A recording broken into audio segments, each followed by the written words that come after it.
있는 그리고 그중에서도 가장 은혜로운 것은 그 하나님의 계획하심에 저희가 있다는 사실인 것 같습니다. 네, 하나님이 이 세상을 지으신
받아주시옵고 저희가 온전히 주님의 얼굴을 그런 예배가 되게 하여 주시옵소서. 주님께 나아가며 간절히 기도하시겠습니다.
기도하겠습니다.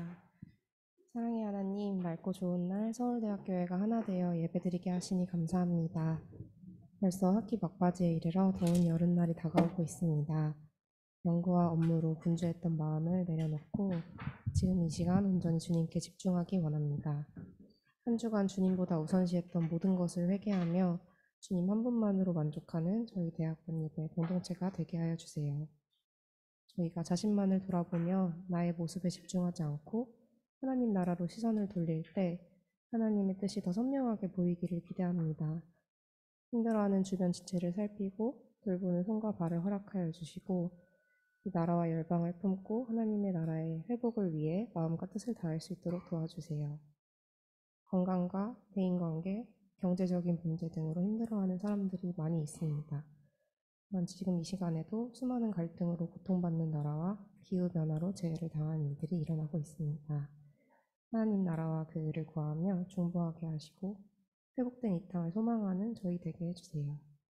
오늘 김은현 목사님을 통해 전하실 하나님의 말씀에 기대와 갈급한 마음을 주시고 필요한 음성을 들을 수 있는 지혜의 귀와 순종의 자세를 구합니다. 우리 삶의 주인 되시는 주님을 찬양하며 예수님의 이름으로 기도드립니다. 아멘. 다 같이 신앙 고백하시겠습니다. 나는 전능하신 하나님 아버지의 창조주를 믿습니다. 나는 그의 이루신 아들 주 예수 그리스도를 믿습니다. 그는 성령을 잉태되어 동정녀 마리아에게서 나시고 본디오 빌라도에게 고난을 받아 십자가에 못 박혀 죽으시고 어쩌든지 사흘만에 죽어서 다시 살아나셨으며 하나님 것이여 전능하신 아버지 하나님 우편에 앉아 계시다가 그로부터 살아있는 자와 죽은 자를 심판하는 것입니다. 나는 성령을 믿으며 거룩한 신의 교제와 죄를 용서받는 것과 몸의 부활과 영생을 믿습니다. 아멘. 네, 이어서 말씀 봉독하겠습니다. 오늘 말씀은 에베소서 5장 18절에서 21절입니다. 술 취하지 말라. 이는 방탕한 것이니 오직 성령으로 충만함을 받으라. 시와 찬송과 신령한 노래들로 서로 화답하며 너희의 마음으로 주께 노래하며 찬송하며 범사에 우리 주 예수 그리스도의 이름으로 항상 아버지 하나님께 감사하며 그리스도를 경외함으로 피차 복종하라. 아멘.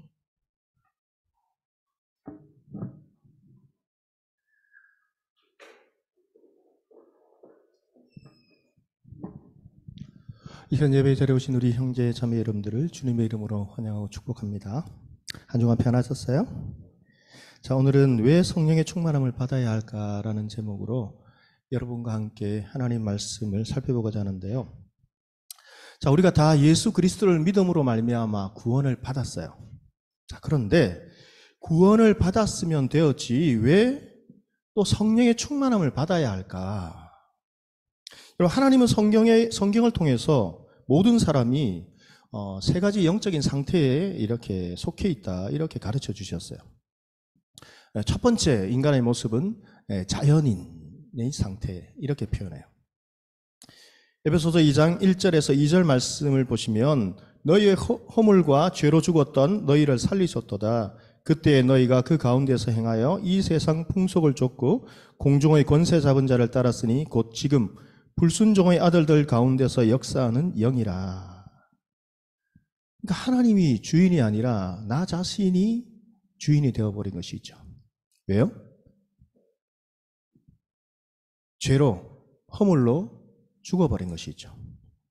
그래서 자신의 힘으로만 살아가는 것이 아니라 공중의 권세 잡은 사단 마귀를 따라가는 그 죄의 종이 되어서 살아가는 그 상태, 이것이 자연인의 상태라는 것이죠. 두 번째 인간의 그 실존의 모습, 두 번째 어떤 모습이 있는가? 그러니까 이 자연인과는 정반대의 모습으로 살아가는 사람들이 있다는 것이죠. 이 사람은 영에 속한 그리스도인이라는 것이죠. 하나님을 영접했습니다. 그리고 하나님을 그의 내면에 모시고 주님과 함께 동행하는 삶을 살아가는 사람이에요. 그러나 그 삶이 아직은 완전하지는 않죠. 퍼펙트하지는 않죠. 불완전하지만 여전히 부족하지만 그러나 하나님을 모시고 살아가는 영에 속한 그리스도인들이 있다는 것이죠. 하나님을 인격적으로 만나고 또 하나님을 내면에 모시고 살아가면서 하나님이 주시는 그 말씀을 통해서 하나님의 그 뜻을 깨닫고 삶의 우선순위들이 바뀌는 거예요. 그래서 삶의 우선순위가 분명하고 자신을 향한 그 하나님의 사랑에 감사합니다. 그리고 하나님이 원하시는 그 삶을 기도하며 그 뜻을 간구하며 그렇게 살아가기를 힘쓰는 사람, 이것이 영에 속한 그리스도인이라는 것이죠. 이러할 때에 이 사람들은 하나님이 주시는 그 생명과 하나님이 주시는 이 평안함을 경험하며 누리며 감사하며 그렇게 살아가게 된다는 것이죠. 또 세 번째 사람의 모습이 있습니다. 어떤 사람의 모습이 있는가? 육신에 속한 그리스도인이 있다는 거예요. 그러니까 첫 번째 자연인 이렇게 표현했는데요. 이것은 육신에 속한 사람들인 것이죠. 그러면 세 번째는 이 자연인도 아니고 육신인도 아니고 영에 속한 그리스도인도 아니고 두 가지가 결합된 사람. 그러니까 육신에 속한 그리스도인인 이런 모습을 어떻게 표현할까? 이것을 고린도전서 3장 1절에서 3절의 말씀을 통해서 이렇게 말씀해 주셨어요. 형제들아, 내가 신령한 자들을 대함과 같이 너희에게 말할 수 없어서 육신에 속한 자 곧 그리스도 안에서 어린아이들을 대함과 같이 하노라. 내가 너희를 젖으로 먹이고 밥으로 아니하였노니 이는 너희가 감당치 못하였음이거니와 지금도 못하리라. 너희가 아직도 육신에 속한 자로다.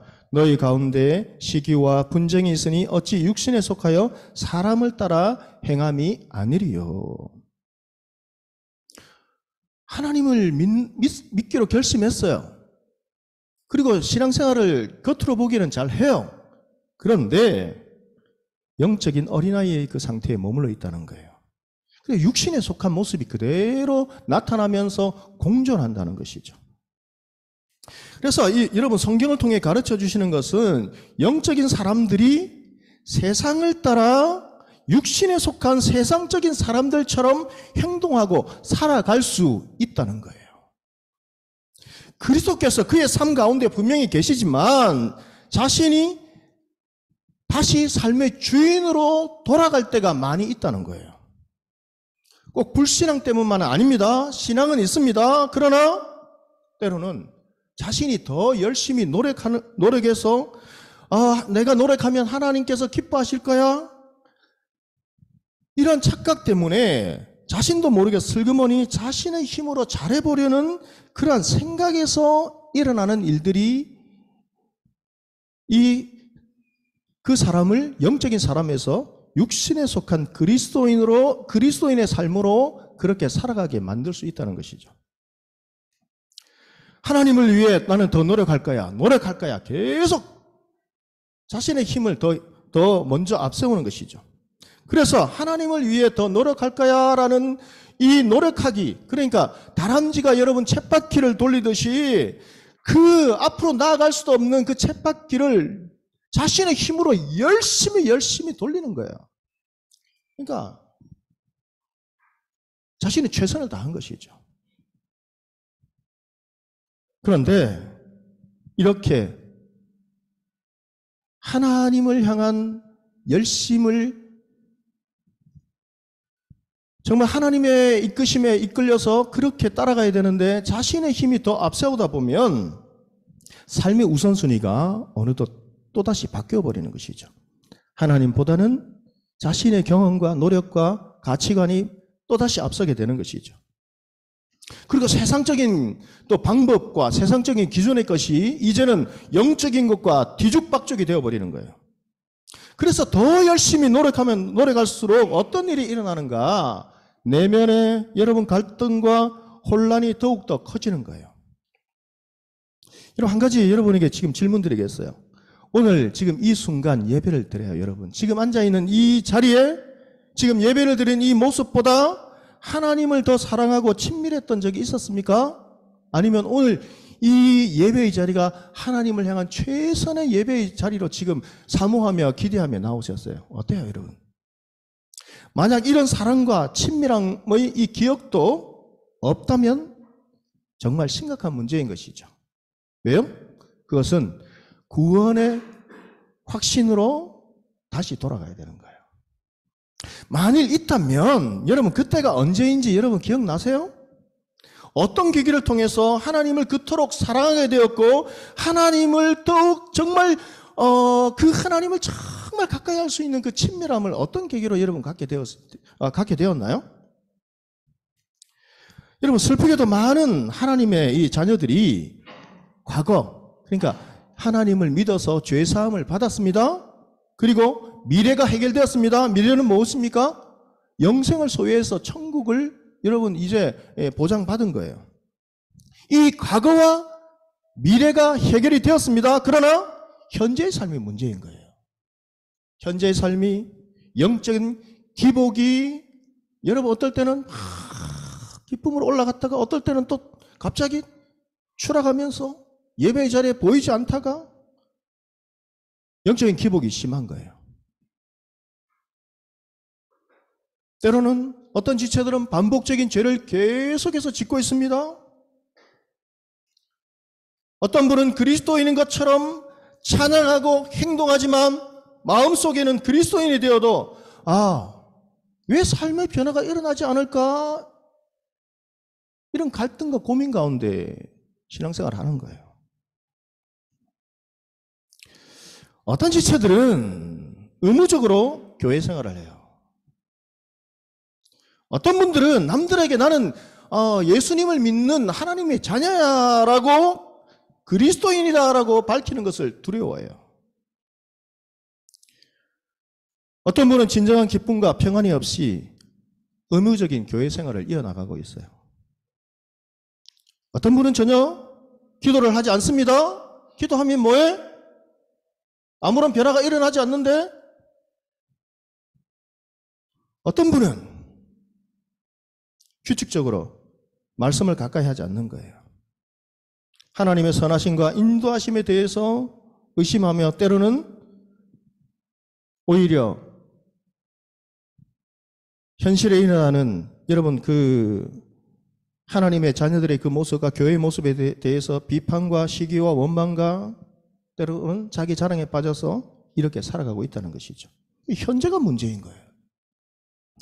분명 자신의 삶을 그리스도께 내어드리겠다 고백했고 하나님을 영접했습니다. 그리고 그분이 주시는 용서와 사랑을 신뢰하며 예수님께서 나의 주인이 되십니다. 주님이 되십니다. 라고 분명히 믿고 있지만 그리스도인들이지만 하나님의 자녀들이지만 이렇게 영적인 기복과 반복적인 죄와 여러분 의무적인 신앙생활 기도하지 않고 말씀을 가까이 하지 않고 뭐 변화가 일어날까 큰 기대가 없이 이렇게 살아가는 그리스도인들이 많다는 거예요.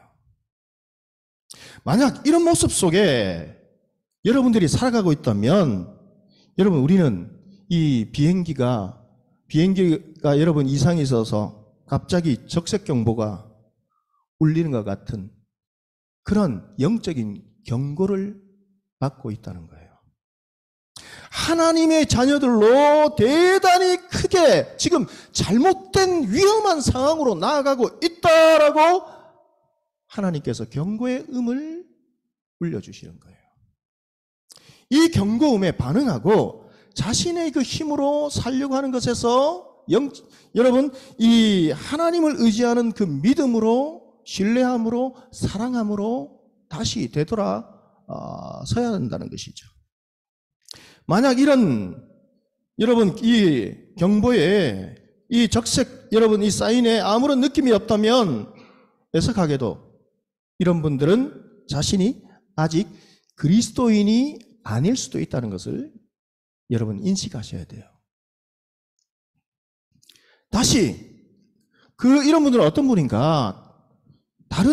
여러분 옆에 있는 다른 그리스도인들을 따라함으로 착한 일도 하고 이런 봉사를 함으로써 마치 여러분 무임승차를 하듯이 천국을 가는 이 기차가 있다면 무임승차를 하듯이 천국에 그냥 가고 싶은 거예요. 어떤 일을 통해서요? 예수 그리스도를 믿어서 구원받아 여러분 그렇게 가는 것이 아니라 착한 일을 하고 선행을 하고 봉사를 하고 어떤 섬김의 이 모습을 통해서 그럴 수 있지 이런 생각을 가질 수 있다는 것이죠. 그리고 어떤 분은 이렇게 생각할 수 있죠. 혹시 진짜 나는 아직 믿을 수 없는데 혹시 진짜 천국과 지옥이 존재한다면 지옥보다는 그래도 천국이 낫지. 천국에다 보험을 들어놓는 셈 치고 그래 교회 출석해보자. 이렇게 교회를 다닐 수 있다는 거예요. 그러니까 교회를 다니는 것과 교회를 여러분 신앙생활을 하는 것은 다른 거예요. 이런 행위들은 여러분 아무런 의미가 없다는 거예요. 왜 의미가 없는가? 구원과는 의미가 없다는 거예요. 선행의 착한 일 이것이 전혀 그런 게 의미가 없다. 아무런 좋지 않은 일이다 이런 것이 아니라 우리의 구원과 구원의 그 행위들과 여러분 관련이 없다는 거예요.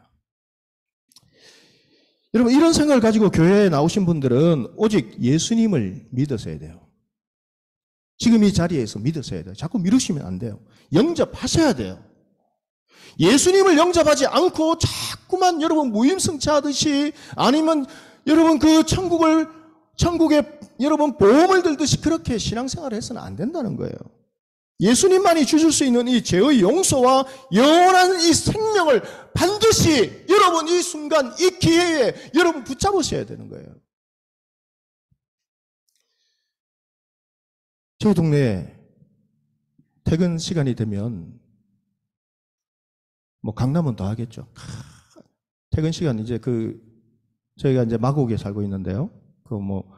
LG부터 코오롱 웬만한 연구소들이 다 있는데 거기에 이제 따라서 의사들도 많이 이제 개원을 하고 내노라 하는 의사들이 강남과 아마 이 3파전이 될 것 같아요.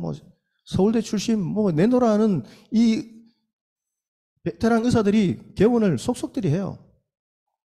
근데 딱 이제 퇴근 시간이 되면요. 창밖에서 이렇게 쳐다보고 있으면 차들이 쫙 가는데 포르쉐 이런 거 있잖아요. 이런 차들이 쫙 나와요. 굉음을 울리기도 하고. 자, 여러분이 이런 값비싼 어떤 차를 좋아할지는 모르겠지만 값비싼 자동차를 여러분 이제 소유할 수 있게 되었다고 한번 생각해 보세요. 자, 생각해 보세요. 이럴 때 생각도 한번 해보고 해야죠. 언제 우리가 그런 차를 자, 생각을 해보세요. 자, 값비싼 내가 정말 갖고 싶었던 이 차를. 자, 그런데 생각 계산해 보니까 휘발유를 뭘 넣어야 되지? 고급 휘발유는 더 비싸고 일반 휘발유도 있고 이런데 여기에다가 고급 휘발유는 너무 경제적이지 않으니까 등유를 넣을까? 아니면 아니야. 그보다 더 싼 게 있어. 수돗물이 있지. 그래서 수돗물을 거기에다가 칼칼칼칼 채워 넣었어요. 어떤 일이 일어날까요? 자, 여러분이 정말 로망하는 이제 그 집을 노력해서 그 개인 단독주택을 소유하게 되었어요.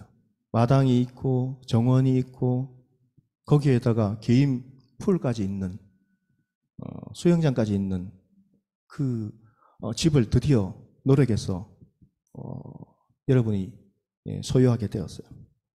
자, 그런데 가만히 생각해 보니까 이 수영장에 일주일에 며칠에 한 번씩 물을 갈아야 되지. 자꾸 이렇게 수영장에 물을 채우니까 수영장에 물을 채우는데도 시간이 걸리고 또 생각했던 것과는 다르게 낙엽도 먼지도 막 쌓이고 걷어줘야 되고 너무 귀찮은 거예요. 그래, 참 여기에 좀 편한 방법으로 하자. 그래서 거기에다가 자갈을 다 채워 넣었어요. 아니면 모래를 갖다가 다 채워 넣었어요. 자, 그러면 어떻게 될까요? 이 찰스 스윈들 목사님이 여기 이렇게 설명하신 거예요.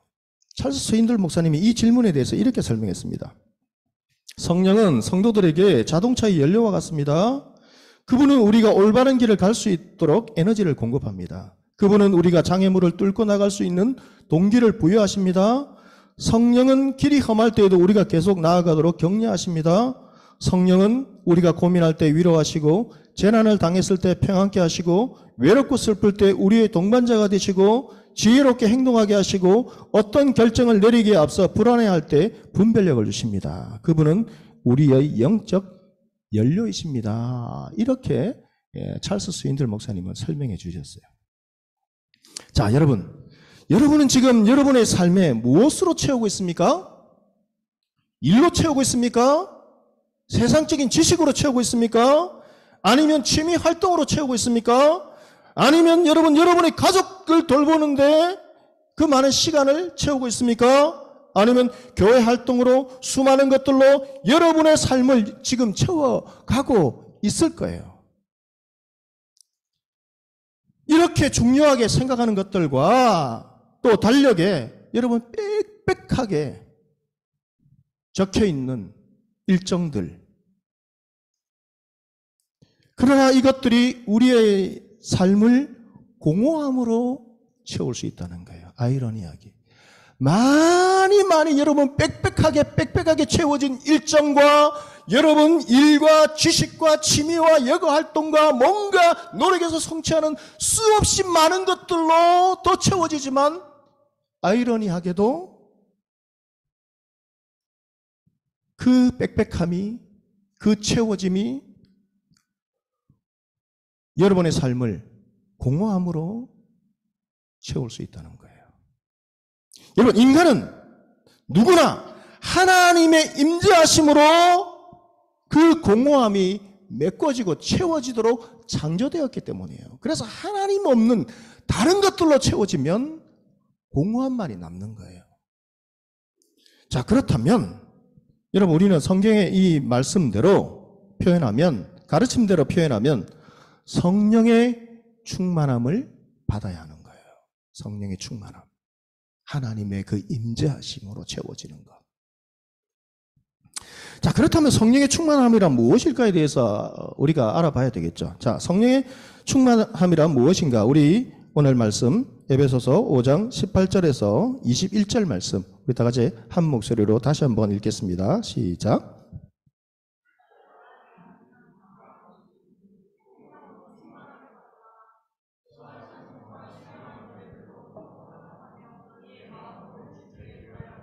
찬송하며 범사에 우리 주 예수 그리스도의 이름으로 항상 하나님 아버지께 감사하며 그리스도를 경외함으로 피차 복종하라. 할렐루야. 자, 술 취하지 말라. 이는 방탕한 것이니 오직, 여러분, 오직이라는 것은 하나밖에 없다는 거예요.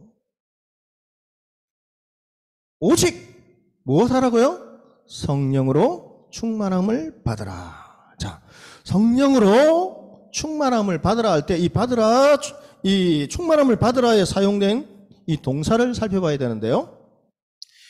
이 헬라어 동사는 복수형이에요. 복수형. 그러니까 어떤 한 사람에게 말씀하시면서 성령의 충만함을 성경을 읽고 있는 아무개야 사랑하는 아들 따라 받아라 이렇게 말씀하시는 것이 아니라 복수형이기 때문에 모두가 성령의 충만함을 받아야 된다는 거예요. 자, 두 번째로 성령의 충만함을 받으라에 사용된 이 헬라어 동사는 현재 시제예요. 자, 헬라어에서 현재 시제는 좀 우리가 사용하는 이 현재 시제와 의미가 달라요. 조금 더 하나가 가미되어 있어요. 그것은 무엇인가 하면 헬라어에서 현재 시제를 사용하게 된다면 그 문법적인 약속이에요. 현재 시제에는 반복적인 행동의 의미를 담고 있는 거예요. 그러니까 자, 이 헬라어의 이 성령의 충만함을 받으라 복수형과 현재 시제를 사용했다는 것은 성령의 충만이 단회적으로 끝나는 게 아니라는 거예요. 반복적으로 성령의 충만함은 계속해서 필요하다는 거예요.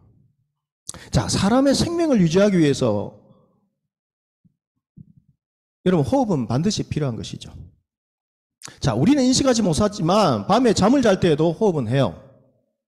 제가 지난주에 밤에 잠을 자다가 감기가 지금 한 달째 이어오고 있었는데요. 지난주에 밤에 잠을 자는데 악몽 같은 꿈을 꾸면서 잠을 깼는데 숨을 못 쉬고 있는 거예요. 그러니까 양쪽이 때려 보니까 코가 다 막힌 거예요.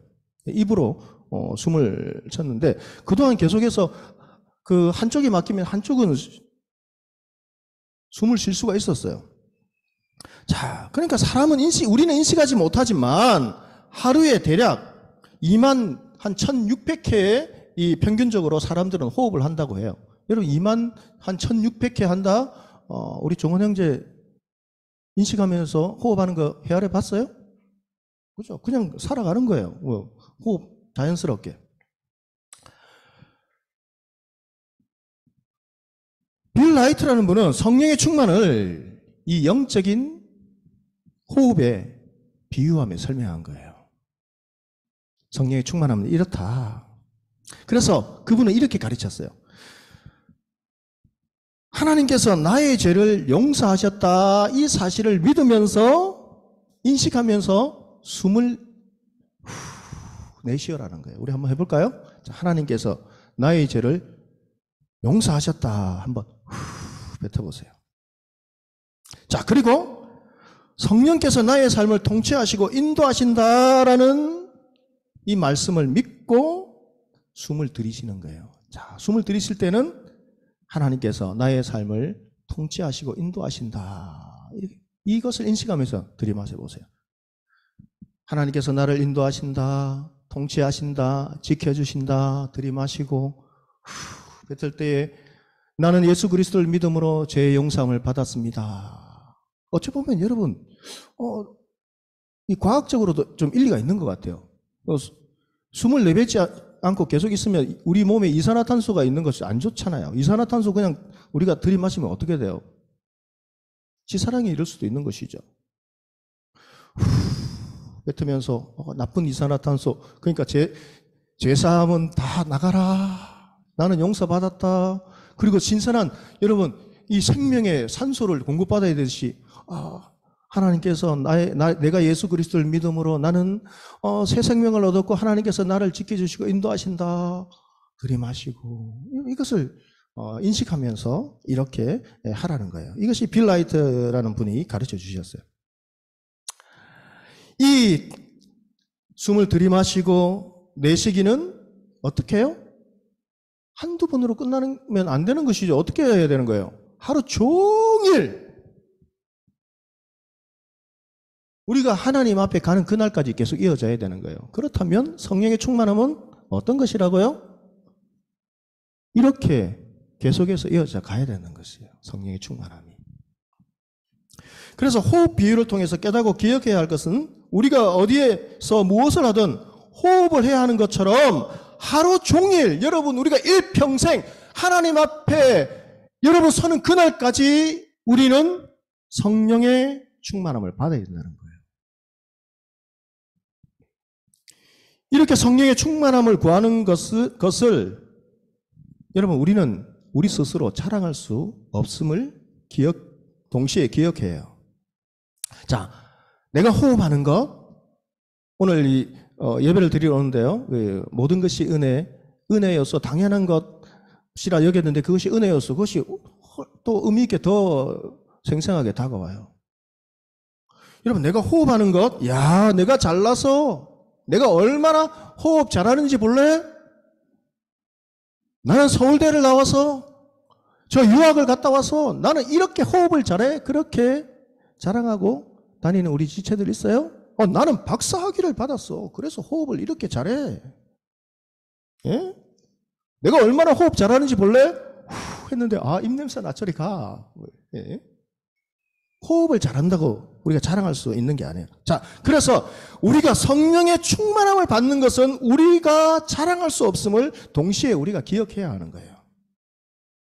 자, 하나님의 은혜로 호흡을 하는 것을 우리가 깨닫고 알듯이 하나님의 이 자녀들이라면 성령의 이 충만함을 받는 것을 자랑해서는 안 된다는 거예요.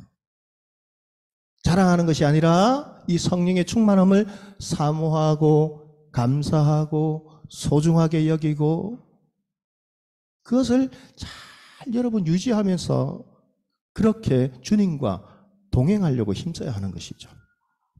자, 세 번째로 성령의 충만함을 받으라에 사용된 단어는 수동형이에요. 수동형. 이 수동태라는 것은 성령으로 충만하게 되는 것은 우리의 힘으로 되는 것이 아니라 하나님께서 우리 가운데 임재하심으로 우리 안에서 행하시는 일이라는 거예요. 수동형이라는 거예요.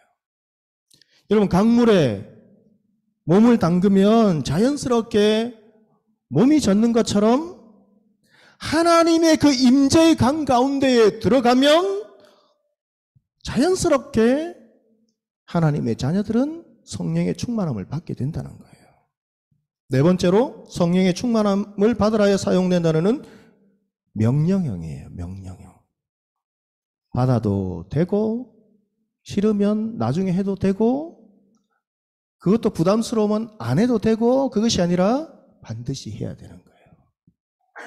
그래서 성령의 충만함을 받으라에 사용된 이 동사를 정리해 보면 복수형입니다. 모두가 받아야 합니다. 그리고 현재 시제입니다. 한 번으로 끝나는 것이 아니라 계속해서 반복적으로 받아야 합니다. 그리고 세 번째는 하나님께서 우리에게 주시는 하나님의 임재하신 가운데 우리 속에서 일어나는 일이에요. 네 번째는 명령형입니다. 모두 다 우리가 성령의 충만함을 받아야 하는 것이죠. 호흡을 가끔 하는 사람들 한 명도 없듯이 이렇게 성령 충만함을 가끔 받고 내가 받고 싶을 때 받는 것이 아니라 언제나 매일매일 아침에 눈을 뜨고 여러분 잠을 자고 그리고 잠들었을 때에도 성령의 충만함으로 나아가야 되는 거예요. 그래서 여러분 잠자리에 들기 전에도 하나님 꿈속에서도 함께 해주십시오. 지켜주십시오. 꿈속에서 여러분 밤에 잠을 자는데요. 꿈속에서 무의식 중에 안 좋은 영화를 이래 보고니까요. 안 좋은 영화를 보면요. 그런 영화들이 꿈속에서 막 꿈으로 다르게 재해석되어서 나타나기도 하고요. 꿈속에서도 하나님 이 성령에 우리가 충만함을 받아야 되는 거예요. 평안하게 단잠 자고 아침에 눈을 뜨게 해주십시오. 이 성령의 충만함을 이렇게 간구해야 된다는 것이죠. 그렇다면 여러분 성령의 충만한 상태를 어떻게 알 수 있는가? 자, 그렇다면 성령의 충만한 상태가 어떤 상태입니까? 이렇게 궁금해할 수 있죠. 여러분 이렇게 이것을 알기 위해서는 성령의 충만한 상태를 알기 위해서는 성령이 충만할 때에 수반될 수도 있고 따라오는 그 모습 그리고 나타나지 않는 모습 그 경험들 오해들을 우리들이 한번 살펴봐야 될 것 같아요. 자, 어떤 사람들은 어떤 지체들은 성령이 충만할 때에 눈물을 펑펑 흘리기도 해요. 하나님을 만나고 말씀의 은혜를 깨닫고 찬양을 통해서 찬양을 부를 때에 눈물을 흘리면서 펑펑 울기도 해요.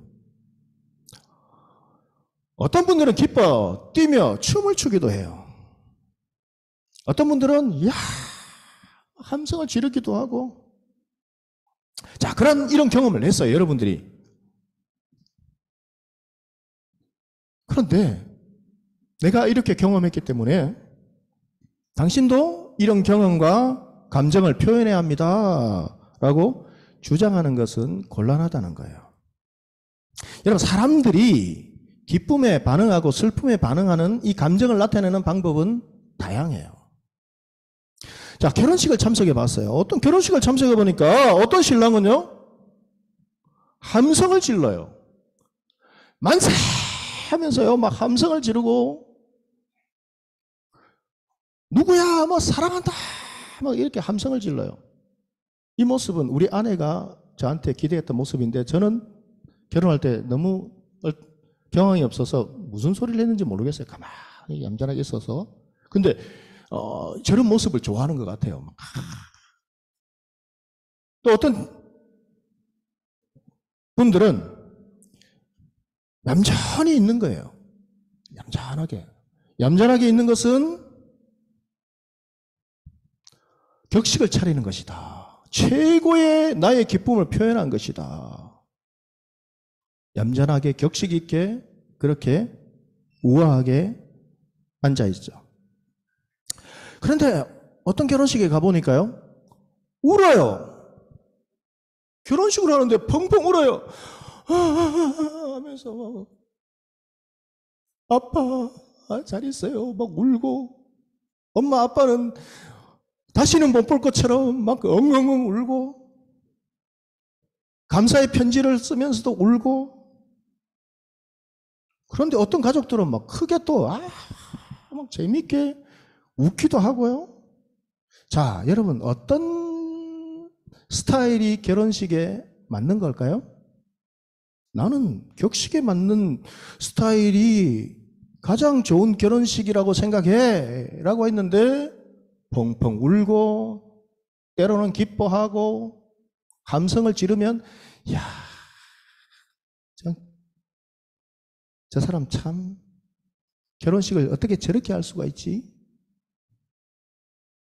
최근에 제가 장례식장에 갔는데요, 참 마음이 슬프시겠어요 라고 이렇게 위로 인사를 드렸는데, 아니요, 너무 감사하고 기쁩니다 이러는 거예요. 천국에 가신 거에 대해서 우리 가족들 모두 다 기뻐하고 감사하고 있어요. 틀렸나요? 여러분, 이처럼 사람들은 감정을 표현하는 것이 다 다양하다는 거예요. 자, 이처럼 이 사람들이 감정과 기쁨을 표현하는 것이 다르듯이 성령의 충만을 느끼는 이 기쁨, 성령의 충만을 느끼는 이 감정은 개인에 따라 다양하게 나타날 수 있다는 것을 여러분 우리들이 기억하셔야 돼요. 또 어떤 분들은 성령 충만을 받으면 하루아침에 슈퍼맨처럼 슈퍼파워가 있는, 여러분 이런 성도가 되어서 주님의 그 12 제자들처럼 모든 것을 다 버리고 학업도 포기하고 직장도 그만두고 주님을 따라야 된다 이렇게 생각하는 분들도 있을 수 있죠. 그렇게 성령의 충만함을 받아서 모든 것을 다 버리고 세상적인 것 다 버리고 성령의 충만함을 받아서 베드로처럼 말씀을 전할 때에 3,000명, 5,000명이 주께로 돌아오듯이 내가 성령의 충만함을 받으면 직장의 동료들이 다 회개하고 연구실에 있는 모든 동료들이 다 회개하고 돌아오고 가족들이 하나님께로 모두 다 돌아오고 이렇게 예수님을 믿게 만들어야 된다라고 생각하는 분들도 있을 수 있어요. 하지만 성령의 충만은 우리의 호흡과 같이 하루 일과의 부분이 되는 것이 훨씬 더 많은 거예요. 베드로처럼 여러분 12 제자들이 성령의 충만함을 받고 120명의 여러분 그 성령의 충만함을 받은 것처럼 그런 분들도 있을 수 있어요. 그 상황과 하나님께서 그 필요에 따라서 그렇게 역사하실 때도 있지만 대부분의 많은 성도들은 일상생활에서 우리가 호흡을 하듯이 하루의 생활의 일부분이 바로 성령의 충만함인 거예요. 그래서 연구실에서 어제와는 똑같은 연구실이지만 말씀을 읽고 하루 아침에 기도하고 연구실에 앉아서 하루를 시작할 때 그것이 성령의 충만함으로 시작할 수 있어요. 똑같은 여러분 내가 생활을 하지만 청소를 하고 사람을 만나고 대화를 하고 그러나 어제 나와는 달라요. 말씀을 가까이 하지도 않고 너무나 바빠서 기도도 하지 않았고 예배를 사모하지도 않았고 하나님을 묵상하지도 않았고, 그런데 아침에 일어나서 하나님, 오늘 주님과 동행하기를 원합니다. 하나님, 나와 함께 해주십시오. 짧은 한 말씀의 구절이라도 읽고 그것을 생각하면서 말씀을 계속 여러분 묵상하고 공부하고 연구하고 직장에 다시 그 자리로 돌아가서 책상에 앉아서 하루의 일과를 시작할 때 성령의 충만함은 우리의 하루의 이 생활의 일부가 되는 거예요. 자, 그렇다면 또 고민이 있죠. 자, 성령 충만하면 낙심이 안 돼야 되잖아요. 우리는 낙심하지 않으려고 성령 충만함을 사모하잖아요. 그죠? 왜 일이 안 풀릴까? 왜 나는 자꾸 좌절하고 넘어질까? 낙심할까? 성령의 충만함을 받지 못해서 그런가 보다. 성령의 충만함으로 이것을 다 이기게 해주십시오 라고 기도하는데 현실은 어때요? 또 힘들으면 낙심하고 흔들리고.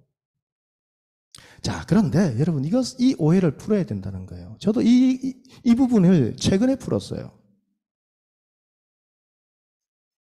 30년, 40년을 고민해도 안 풀리던 것을 최근에 왜 이렇게 또다시 하나님 사랑합니다, 말씀대로 살겠습니다 라고 했는데 또 돌아가면 또 믿음이 흔들리고 갈등할 때도 있고 말씀에 확신을 가지지 못할 때도 있고, 왜 그럴까?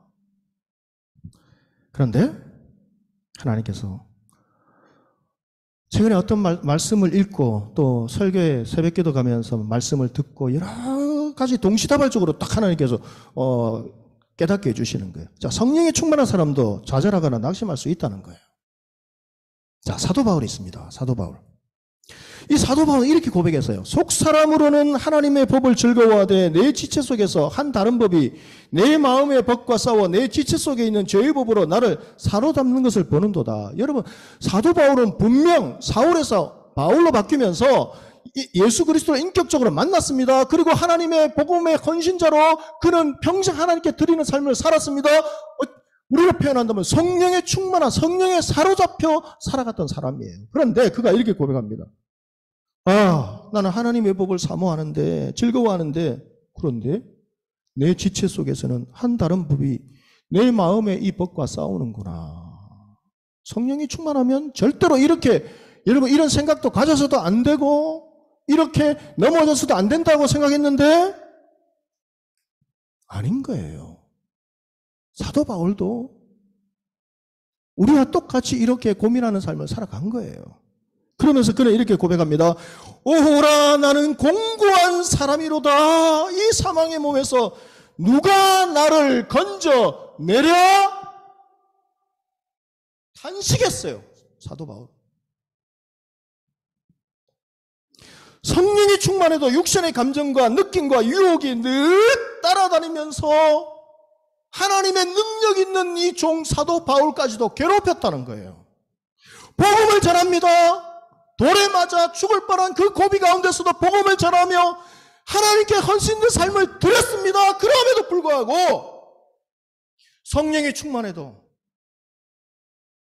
현실의 어려움이 계속해서 이어질 때에 그는 죽고 싶을 정도로 힘들다는 감정을 느꼈어요.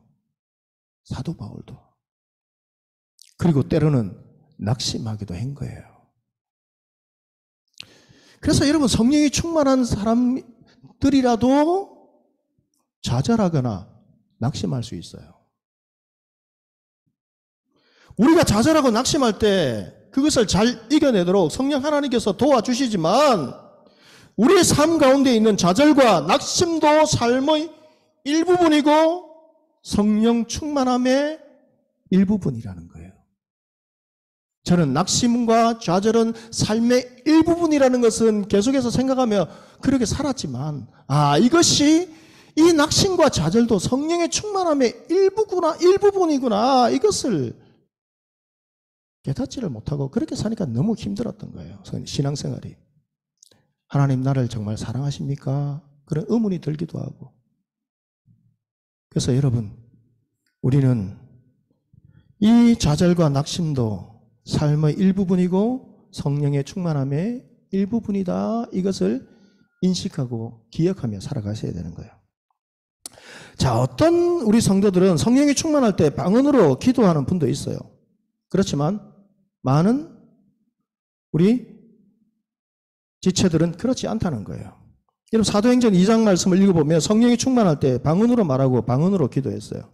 그러나 사도행전 9장 이하의 말씀을 보면 사도 바울이 다메섹 도상에서 예수 그리스도를 만나게 됩니다. 사흘 동안 그는 이제 앞을 보지 못하고, 그리고 하나님이 보내신 아나니아라는 이 종을 통해서 이 아나니아가 안수할 때에 그 눈에서, 이 사도 바울의 그 눈에서 비늘 같은 것이 벗어지면서 다시 보게 되어서 완전히 그는 하나님의 사람으로 변화되었어요. 그러니까 성령이 충만한 사람으로 변화된 것이죠. 그런데 사도 바울은 방언으로 기도하며 방언으로 그렇게 복음을 전하지 않았어요. 그러니까 방언은 성령께서 주시는 여러 다양한 은사 중에 하나라는 거예요. 우리 고린도전서 12장 8절에서 11절 말씀 우리 다 같이 읽습니다. 시작. 어떤 사람에게는 성령으로 말미암아 지혜의 말씀을,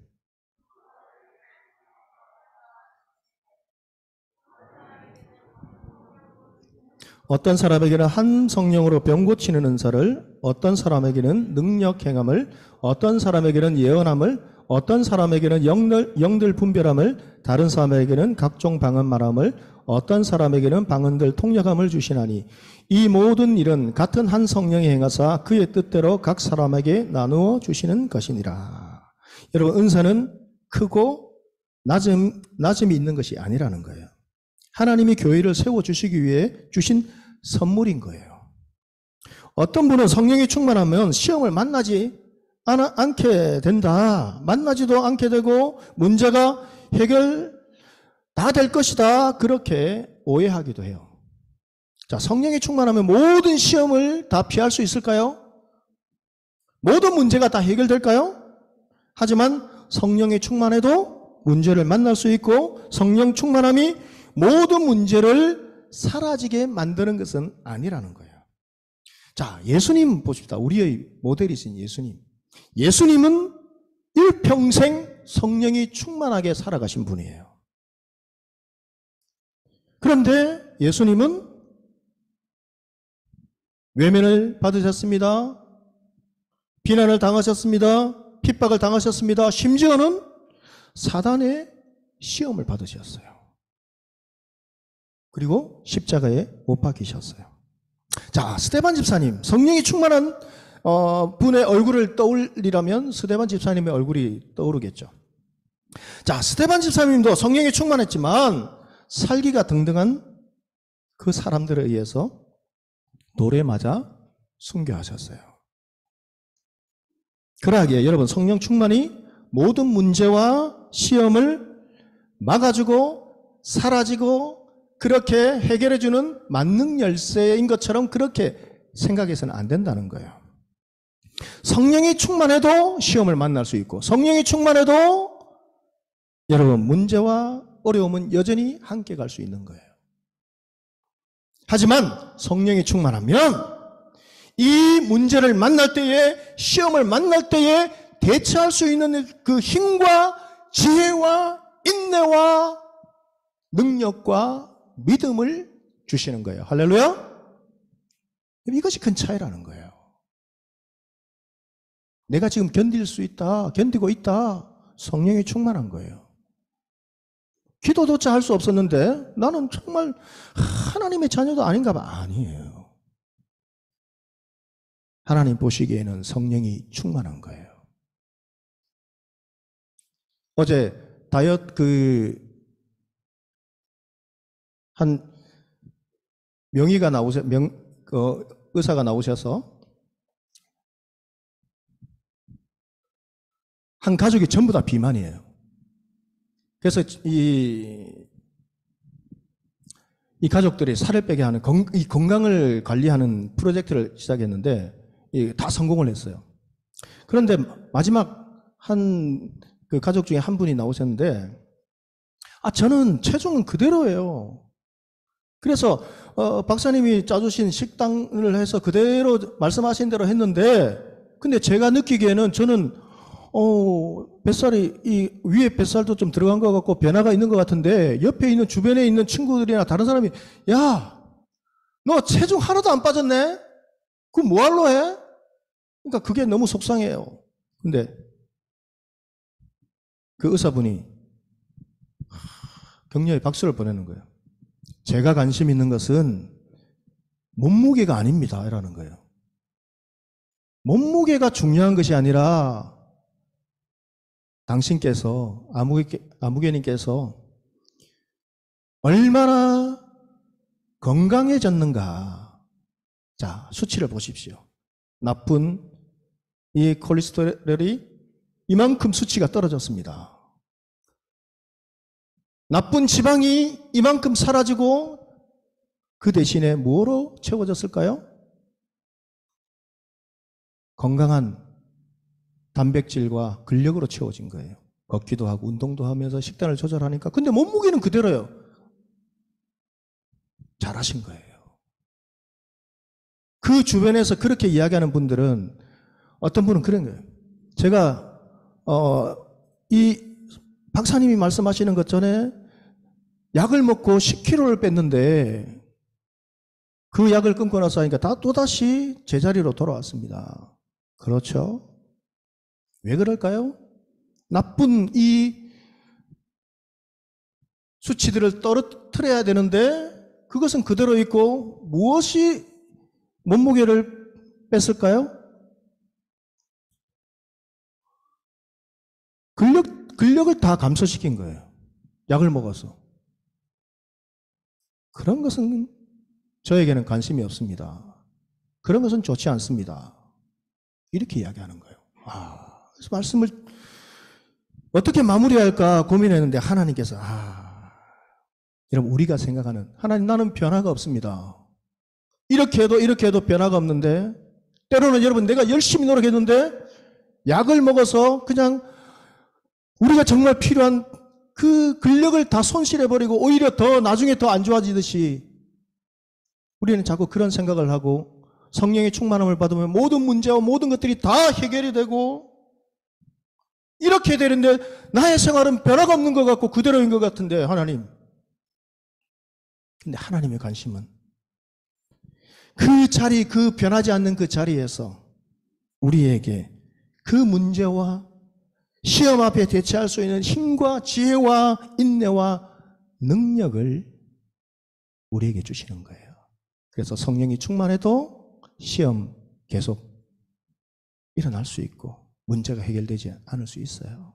그러나 당신은 하나님께 기도하고 하나님을 사모하고 하나님의 말씀을 붙잡고 나아가려고 하면 성령의 충만함으로 지금 나아가고 있는 거예요. 어떤 분은 성령이 충만하면 죄를 짓지 않고 완벽해질 것이다 생각하지만 사실은 전혀 다르다는 거예요. 모든 그리스도인들은 여전히 죄를 짓습니다. 아브라함도 다윗도 베드로도 위대한 성경의 인물들도 성령의 충만함을 받고도 죄를 지었습니다. 성령의 충만함을 받는다고 해서 더 이상 죄를 짓지 않는 것이 아니라 그 죄에 대해서 민감하게 깨닫고 하나님의 사인이 있을 때 빨리 돌이키고 하나님의 그 용서하심을 믿고 또다시 매일매일 새롭게 성령으로 채워주시기를 인도해 주시기를 간구해야 하는 거예요. 그렇다면 성경을 통해 알려주시는 성령의 충만함, 성경적인 일반적인 모습은 어떠한가? 우리 고린도전서 12장 7절 말씀 우리 다 같이 읽어봅시다. 시작. 각 사람에게 성령을 나타내시면 유익하게 하려 하심이라. 하나님께서 은사를 주신 것은 믿음의 공동체와 지체를 더 잘 섬길 수 있도록 각자에게 선물로 주신 거예요.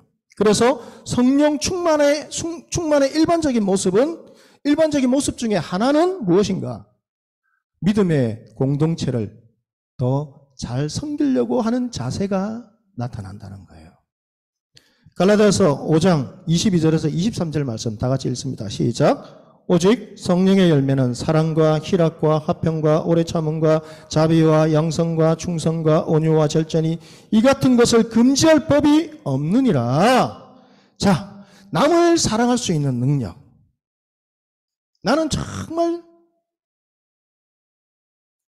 이런 것에서 약했는데 그러나 그것이 조금 표현하려고 하면 나아지는 거예요. 친절을 베풀려고 하고 좀 더 참고 화평하려고 힘쓰는 이런 모습에서 고민하고 하고 있다는 것, 그리고 조금씩 성장하고 있다면 이 모습은 성령께서 여러분의 삶 가운데 역사하신 결과라는 거예요. 여러분, 열매라는 것은 갑자기 나무에 달리는 것이 아니에요. 열매가 달리기 위해서는 꽃이 피어야 되죠. 꽃이 피고 그리고 그 꽃이 이제 수정이 되어서 서서히 열매는 자라나는 거예요. 그 자라난 결과물이 바로 열매인 것이죠. 여러분, 지금 보면 인간적인 면에서 여전히 부족하고 여전히 여러분 만족스럽지 못하지만 잘하고 있다면 여러분의 삶 가운데 성령께서 임재하시는 거예요.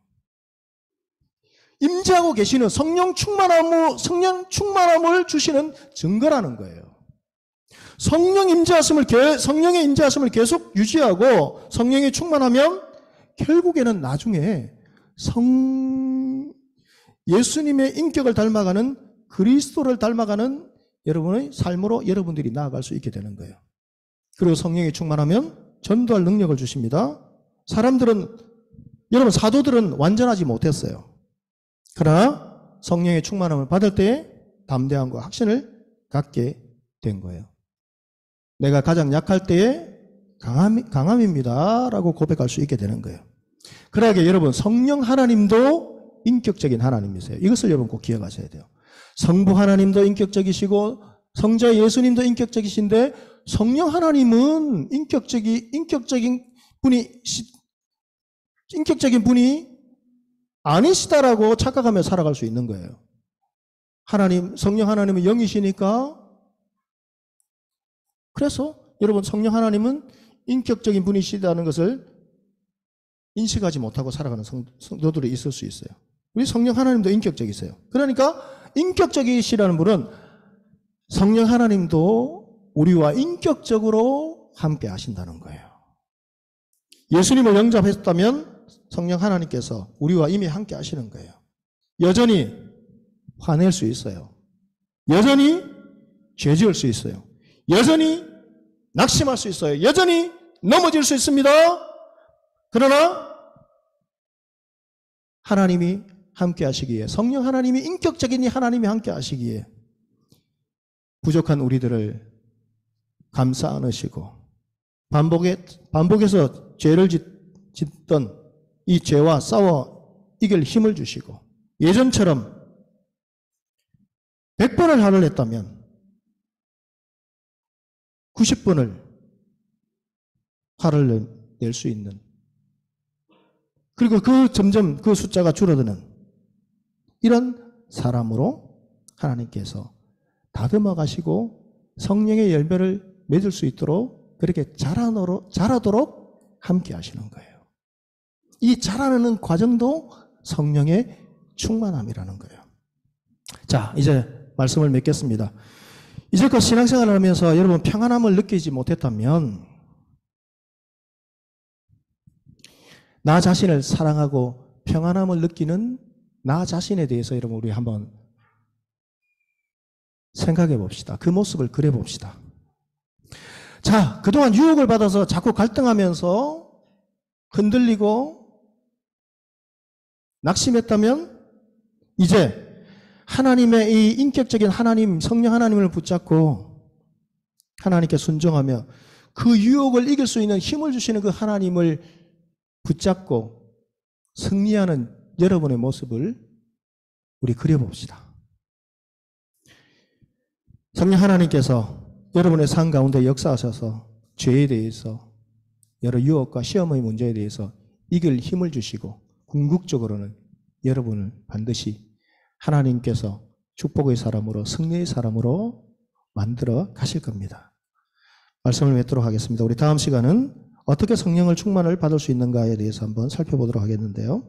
우리 오늘 말씀을 생각하면서 부족해도 나는 성령의 충만한 가운데 지금 자라가고 있구나, 이렇게 확신을 가지고 우리 믿음으로 더 하나님 사랑하고 성령 하나님 주시는 인도하심을 사모하며 나아갈 수 있는, 주님과 동행할 수 있는 믿음의 종들이 다 될 수 있기를 주의 이름으로 축복합니다. 기도하겠습니다. 하나님 감사합니다. 오늘 말씀을 통해서 우리 모든 지체들이 성령의 충만함으로 다시 나아가서 하나님 주시는 힘과 능력으로 승리하는 인생 살아가게 하여 주시옵소서. 예수님의 이름으로 기도드립니다. 아멘.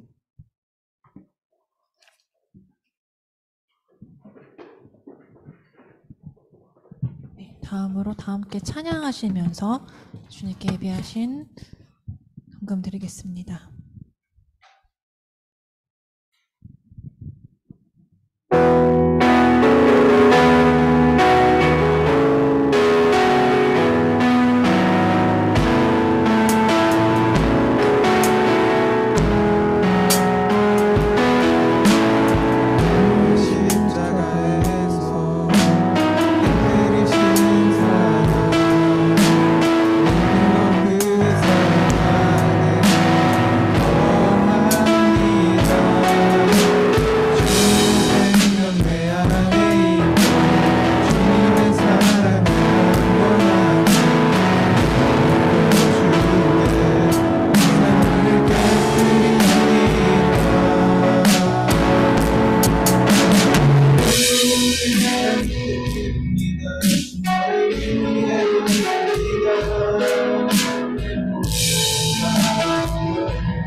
우리의 힘이 되어 주시는 주님, 따뜻한 계절과 날씨를 허락하여 주시고 5월을 살아가며 우리의 가정과 주변과 이웃을 돌아보게 하여 주시니 감사를 드립니다.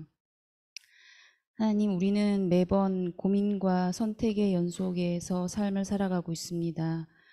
그럴 때마다 우리가 무엇을 위해 살아가는지, 어떻게 살아가야 할지를 기억하게 하시고 우리가 세월을 아끼며 그리스도의 계절이 되기까지 주의 복음을 들고 그것을 위해서 힘쓰는 주의 청년들이 될 수 있도록 인도하여 주시옵소서. 드린 예물을 받아주시고 한 주간의 삶도 주와 동행하는 귀한 삶이 되기를 원하오며 이 모든 간구 살아계신 예수 그리스도 이름으로 기도드립니다. 아멘. 오늘 혹시 광고 있을까요? 네.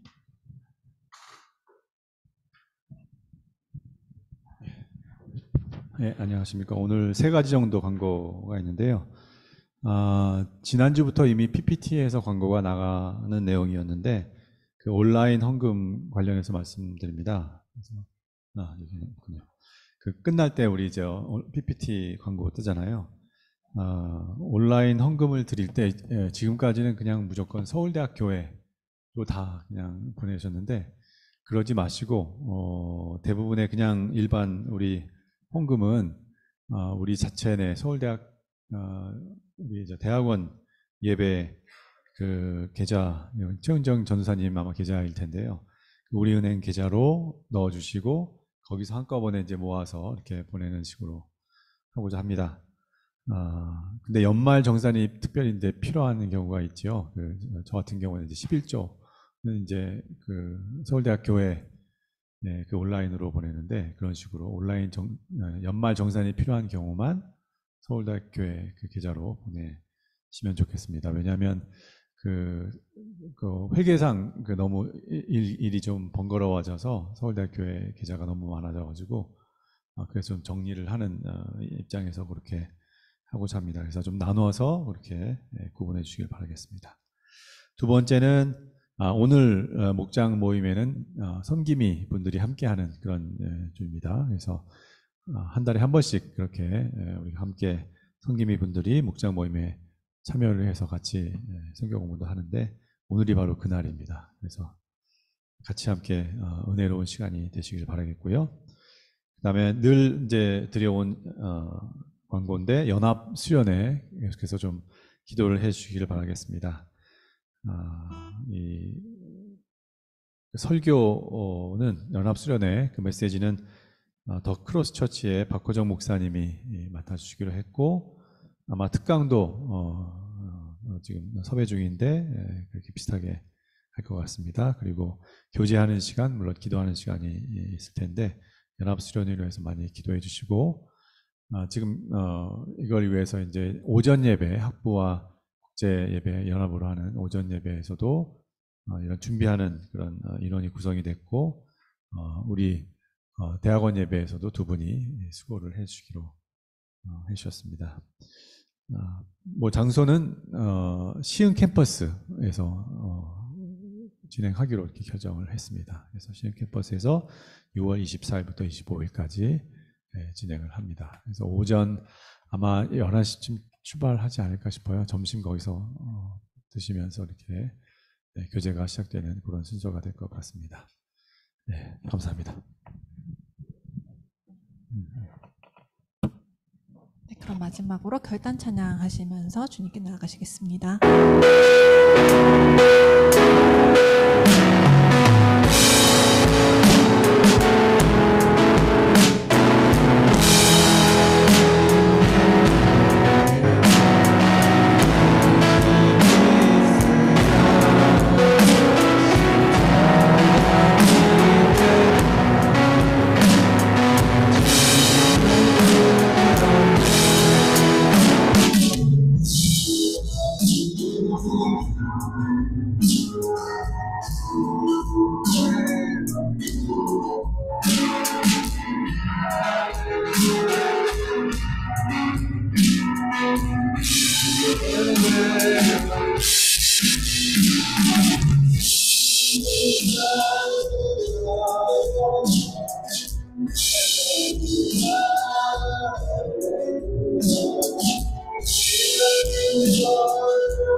지금은 우리 주 예수 그리스도의 크신 은혜와 하나님 아버지의 측량할 수 없는 크고 깊고 넓으신 사랑하심과 성령 하나님의 감화, 감동, 인도 충만하신 귀한 은혜가 우리가 인식하지는 못하지만 매일매일 우리가 호흡을 하듯이 오직 성령의 충만함을 받으라 말씀하시는 주님의 그 말씀을 우리도 믿음으로 받고 성령의 충만한 가운데에 일상생활을 하며 성령의 충만한 가운데에 주님과 함께 동행하며 하나님이 주시는 기쁨과 승리를 맛보며 누리며 살아가기 원하며 결단하는 이 시간 예배를 드린 우리 모든 믿음의 형제 자매들 가운데에 그들의 학업과 연구와 장래의 걸음과 그리고 가족과 앞으로의 모든 인생의 걸음 가운데에 지금으로부터 영원토록 함께 계시기를 간절히 축원하옵나이다. 아멘.